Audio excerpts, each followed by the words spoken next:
কে এই ছেলেটা? আরে আমাদের বাসায় কাজের ছেলে, কাজ করে। এই ছেলে, তোর গামছাটা দিয়ে আমার জুতাটা মুছে দে তো। মানে বাবা পরিষ্কার করে দে। মানে হ্যাঁ হ্যাঁ।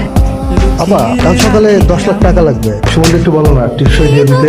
সুমন টিকসুটা দিয়ে দে তো বাবা। দেখে তো মনে হচ্ছে না কাজের ছেলে, অ্যাকাউন্টে 10 লাখ টাকা আছে। নিশ্চয়ই এর মধ্যে বড় কোনো কাহিনী লুকিয়ে আছে। এই মাইয়া, তোমার নাম কি? আর আপনি?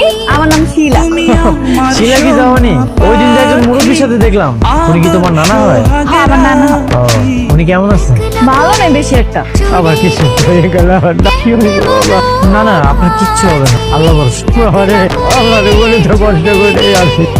আমার না বয়সের অবস্থা বাবা, আমার মনে হচ্ছে আমি আর বেশি চিন্তা করেন না, আমি তো আছি। কামটা চলে যাওয়ার পর থেকে নানা কেমন জানি ভাইয়া পড়ছে। আচ্ছা, আমি আমার মামার সাথে কথা বলে দিই, একটা কামের ব্যবস্থা করা যায় কি? ও বাবা, আমার একটা কথা রাখবো বাবা।